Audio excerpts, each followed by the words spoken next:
ご視聴ありがとうございます。今回は、以前このチャンネルでもご紹介した中央線12両化に伴う大工事に迫ります。大規模な運休が生じた理由と、不通区間で行われていた工事、そして代行バスや途中各駅の様子をまとめてご紹介します。成功した工事の裏に差す不穏な影にも注目です。ここは日本最大の乗降客数を誇る新宿駅です。JR 各線に加えて私鉄も多く乗り入れるこの駅、私がここから向かうのが11番線中央線快速電車のホームです。向かって左側には東京始発の快速高尾行きが到着です。ただし私が乗るのはこの隣の番線から発車する始発の特別快速武蔵五日市河辺行きです。基本的に東京駅が始発の快速列車にあって新宿駅が始発の列車。しかも種別は特別快速、なんだか面白そうな列車です。表示スペースが狭いので出ていませんが、この列車の名称はホリデー快速奥多摩号。同じホリデー快速の秋川号と連結された10両編成で、前4両の秋川号、後ろ6両が奥多摩号です。青梅線の拝寺まで分割した上で、秋川号は五日市線の武蔵五日市へ、奥多摩号は奥多摩へ向かいます。ただしこの日、奥多摩号の行き先は普段と違っています。前4両は同じですが、後ろ6両の行き先は奥多摩ではなく河辺となっています。河辺駅は青梅線内の駅であり、通常奥多摩号は止まりません。そして、普段は停車すらしない駅が終点になったのには、もちろん理由があります。構内でもアナウンスされていた例の工事。新宿を発車し、途中区間を走る間に、ここでおさらいです。それがこの日、河辺駅の2駅先にある青梅駅で行われている、ホーム延伸に伴う線路移設工事です。現在中央線では、最長10両で運行されている通勤電車にグリーン車2両を増結し、最長12両にする計画が進んでいます。対象区間は、中央線の東京大月間と、青梅線の立川青梅間。途中の拝島から分岐する五日市線にも一部の列車が乗り入れていますが、こちらは最長6両分までしかホームがなく、12両化の対象外。また、青梅線の奥多摩青梅間も最長6両で、同じく対象外です。この工事の現状は別の動画でご紹介していますので、概要欄から見てくださいね。対象となる駅では、もともとある土地をうまく活用してホームを延伸してきたため、列車の運行に影響が出ることはほとんどありませんでした。ただし、線形などの理由でそれでは対処できない駅もあり、そうした駅では線路を移設する必要が生じたことから、列車の運休や時刻変更が行われました。青梅線の拝島駅では、およそ1年前の工事に伴って終日時刻変更が、牛浜駅では2年ほど前に夜間と早朝で列車が運休になり、バス代行が行われました。そしてそれらをもしのぐ工事が、河辺駅の2駅先にある青梅駅で今日行われています。青梅駅では、線路配置の関係上、もともとあった土地では12両分のホームを確保できなかったことから、ホーム延伸の前に線路を移設する工事が必要になりました。工事対象は駅の上下にわたり、下り方では上り線を外側に移して分岐器1機を入れ替え、上り方では分岐器2機を入れ替えます。線路の周りの砂利はあらかじめ袋詰めタイプに交換され、新しい分岐器は線路脇にスタンバイされるなど、事前にできる準備は進められてきました。中央線12両化に伴う工事で初となる日中長時間の運休を伴う工事。JR 東日本管内では各駅のディスプレイや車内モニターなどで以前から告知がなされてきました。時刻変更のみで運休がなかった拝島駅の工事や運休が夜間と早朝だけだった牛浜駅の工事とは大きく違います。青梅線の列車は壁と日向和田折り返しとなり、一部の列車に時刻変更が生じます。ただし、速達種別の青梅特快を含め、中央線内では基本的に時刻が変わらないように配慮されているほか、線内折り返し列車も本数自体はおおむね維持されています。LCD モニターや自動放送は、すべて本来の停車駅ではない河辺行きの案内に対応しており、要所要所で車掌による案内も入ります。また、青梅奥多摩方面への乗り換え放送も追加されています。終点の奥多摩は新宿から1時間34分かかりますが、この日は55分で終点の河辺に到着です。私が乗ってきた車両は折り返し拝島行きとなり、これは奥多摩行きの時と同じです。折り返し列車は、駅の上り方にある渡り線で転線するため、下り本線である1番線からの発車です。なお、下り方には線路に列車が入れないことを示す、線路閉鎖が行われている表示があります。代行バスに乗り換えます。階段下などには係員がおり、乗客の誘導に当たっています。ただし本題は、やはり上の改札口。改札周辺はコーンなどで動線が区切られ、改札機は左側が切符で代行バスを利用する場合、右側が定期券または当駅下車と分けられ、この周りにも多数の係員が配置されています。代行バス乗り場は駅の南口。駅舎正面には定期のバス乗り場があるため、代行バス乗り場は少し離れています。ここからは、壁日向和田間の代行バスが数分間隔で発着しており、乗車口では乗車人数がカウントされています。止まっているバスに乗り込みます。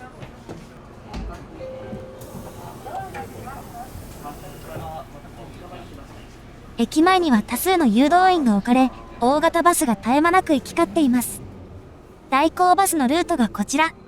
青梅線と並行する街道を通ります。途中には普通の停留所もありますが、代行バスは駅前しか止まりません。私が乗ったバスはそれほど混んでいませんが、時間帯や列車の接続のタイミングもあるのか、立っている人の多いバスもありました。そしてこの車は、東京西部を中心に運行する、京王バスの車両。このエリアでは普段運行しないらしく、珍しい光景です。一方先ほど映っていたのは、東京都内や埼玉県を中心に運行する、国際工業バスの車両。埼玉県の飯能や西浦は、東京23区の営業所からやってきた車両もあり、他には西武バスや西東京バスの車両も動員されています。途中の道路は片側1車線。基本的にはよく整備されていますが、時々急カーブを曲がり、道路幅が狭いので一旦停車して対向のバスをやり過ごします。運転席にはルートマップが置かれ、沿道にも誘導員が置かれます。運休区間最初の駅、東青梅に到着です。壁行きのバスは駅前に乗り入れますが、日向和田行きのバスはここまでは来ず、バス停が少し離れています。駅の周辺には係員が配置され、改札口の前には運休を知らせる張り紙があり、その右側には運転変更の対象列車の時刻表が。列車の運休を知らない人もおり、係員が案内を行っていました。次の青梅駅に向かいます。駅前ロータリーは東青梅より立派ですが、駅舎の近くには通常の乗り場があるため、代行バス乗り場はやはり離れているものの、降り口は駅舎の正面となっています。まず、駅の下り方へと進みます。工事車両の通行を優先するため、駅南側からの道路は原則として封鎖されています。この道路には工事車両が大量に留め置かれており、駅の下り方に2カ所ある踏切のうち、駅に近い1カ所は作業範囲のため封鎖され、もう1カ所も工事車両が頻繁に出入りしています。これらのトラックは、ほぼ全てが砂利を乗せたものです。まだ午前9時台ですが、分岐器の交換と線路の移設はすでに終わり、砂利を整える作業が進んでいます。工事前と比べると、線路がどう移設されたのかがよくわかります。そこにトラックが到着、何回か切り返して線路に向きを合わせ、前後の車輪を順番に持ち上げてレールに乗ります。このトラックは切り口と呼ばれ、道路と線路を両方走れるものです。ちなみに、動力は後ろのタイヤから後ろの鉄輪に伝えられるようです。この切り口は、私がいた間に3台搬入され、交換された分岐器の横に砂利を散布していました。これらの車両は道路のほか、近隣のコインパーキングや自治会、信用金庫の駐車場にも止められています。また、近隣の土地には前線基地と思われるテントも張られているなど、重装備で工事に臨んでいます。そしてホームの下り方では、ホームの改築が行われていました。延伸部分は後日施工予定ですが、付け替え部分自体が現在のホームにかかっているため、変化した線形に合わせてホームを作り変えるのです。続いて駅の上り方へと回ります。下り方では分岐器1機が交換されるのに対し、上り方では2機が交換されます。台数が多いためか下り方より作業に時間がかかっており、駅側の分岐器はレールの締結が途中でした。一方上り方の分岐器は動作確認が行われており、すでに分岐箇所のレールが左右に動きます。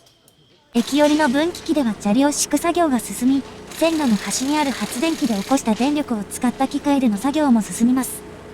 その奥では、まだ接続されていなかった下り本線のレールが締結されます。作業員は役割によって服装が分けられているらしく、統制の取れた動きで作業を進めます。そして、先ほどのカットで右奥に映っていた、この編成。工事が終わるまで身動きできず、工事範囲内に留め置かれている唯一の編成です。一方、この駅のさらに上り方では、地上市の整備が行われ、さらに上り方では、踏切に車両が集まっています。青梅駅の2駅上り方にある壁駅で折り返しているのは、列車を一つ上り方の東青梅駅まで入線させた場合、駅の下り方で折り返す必要があり、工事範囲と干渉するからでしょうか。架線に通す電気の兼ね合いなど、いろいろ理由がありそうです。運休区間は、2駅下り方の日向和田駅まで、青梅駅を出発です。ここからは道路の勾配がきつくなり、両脇にあった建物もまばらになるなど、景色が違います。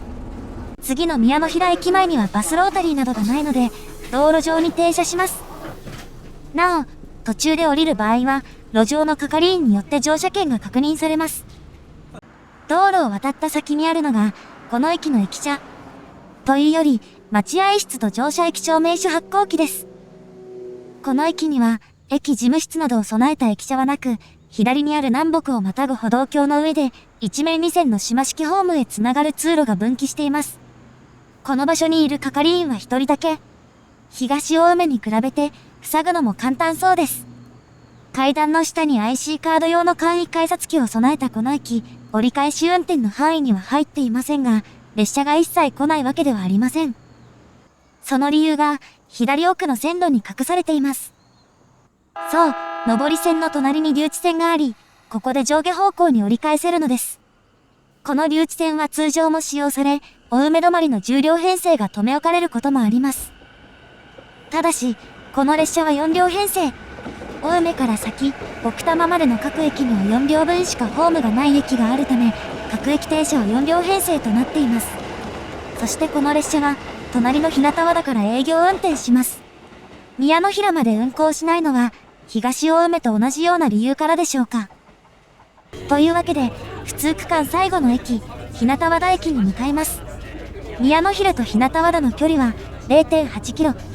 青梅線内では、西立川東中上間と並び、最も短い区間の一つです。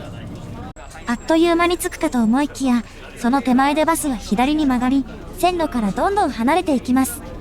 青梅線は多摩川の北側を走り、川をまたぐことはないのに対し、バスは川をまたぎ、線路からさらに遠ざかっていきます。これは駅前に適切に切り返せる場所がないことから、停留所の前後にループ線を入れたからです。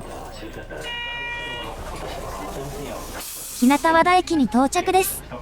駅自体はこの先ですが、一旦後ろに進みます。これは歩道が狭く、バスを降りた人がこれからバスに乗る人と勝ち合わないようにするためです。幅の狭い歩道なので、誘導などを上手に行って利用客をさばいています。そしてここが、下り列車の出発地、日向和田駅です。乗車人員の集計対象ではないため利用者数はわかりませんが、IC カード専用の簡易改札機のみが設置されていることから、利用客数はそれ相応の数字のようです。そしてこの駅、かつては6両編成も発着していたようですが、現在では4両のみが発着しています。当駅止まりの列車が到着です。自動放送では立川方面行き列車と案内されていましたが、この列車は乗客を降ろした後で宮の平まで回送され、折り返し当駅始発列車として奥多摩駅まで運行されます。目の前の列車に乗れないのはもどかしいですが、もともと一面一線のこの駅で折り返す運用がなく、信号なども対応していないのでしょうか。係員による車内確認が済んだ後、列車は宮の平に向けて出発です。車体断面の形に植物が生えており、本格的な山間部になっていることがよくわかります。およそ8分後、折り返し奥多摩行きが到着です。この日、奥多摩日向和田間の列車は、おおむね40分程度の間隔となっていました。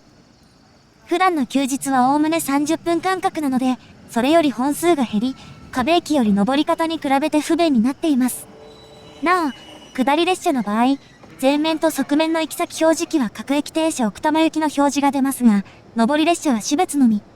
車内の LCD モニターは上下列車ともに JR のロゴが常に表示され、実質的に機能していないなど、運行される列車自体も、壁駅折り返しのものとは扱いに差があります。定期の日向和田行きがないので上り列車は仕方ないですが、下り列車の場合は表示が欲しいところですね。工事に伴う運休区間は抜けましたが、この動画はもう少し続きます。すでにご紹介した通り、青梅から先の区間は、施設が大きく違います。6両分のホームがあった日向和田とは違い、次の石神前では、ホーム自体が4両分しかありません。ホリデー快速が奥多摩青梅間にも通過駅を設けているのは、行楽客のために速達性を確保するのと同時に、物理的に6両が発着できない駅があるのも理由です。そして序盤でご紹介した通り、この区間は五日市線と同じく、12両化の対象外です。E233 系の6両編成の中には、グリーン車を増結せずに6両のままとされる編成が残りますが、中央線と直通するホリデー快速がどうなるのかなど、扱いが決まっていない部分もあります。6+4 の10両で運行することはできますが、12両が主体となる中央線で10両をあえて残すのかは、少々微妙なところです。また、今年3月のダイヤ改正で、中央線から五日市線と八高線に直通する列車が廃止されています。JR 東日本管内では他にも廃止された直通列車があり、ホリデー快速の将来に暗雲が立ち込めています。青梅線末端区間では、駅を降りてすぐに本格的な自然やアウトドアを楽しめる利点を生かし、東京アドベンチャーラインと銘打った PR 活動が行われ、他の路線の LCD モニターでも沿線の宣伝が流れます。私が乗った編成は、その PR のために用意されたもので、外側には奥多摩の生き物をあしらったステッカー、座席のモケットは特製のもので、つり革も他とは違う、こだわりの編成です。ただし路線に目を向けると、かつて日中平均30分間隔だったダイヤは、平日のみとはいえ平均45分間隔となり、本数が間引かれました。一面2線から一面1線に設備が縮小された駅もあり、グリーン車が直通することもないこの区間は、巨額の投資がなされる青梅伊東とは、これからますます差がつくことになりそうです。秘境駅として知られるこの白丸駅も、青梅線末端区間の駅ですが、それはすなわち、東京都内にありながら利用客数が少ない、この路線の状況を表すものです。青梅駅の工事は無事終了し、中央線系統の12両化は、次なるステップへと進みます。12両化から取り残された五日市線と青梅線末端区間にも明るいニュースが訪れるダイヤになるといいですね。ご視聴ありがとうございました。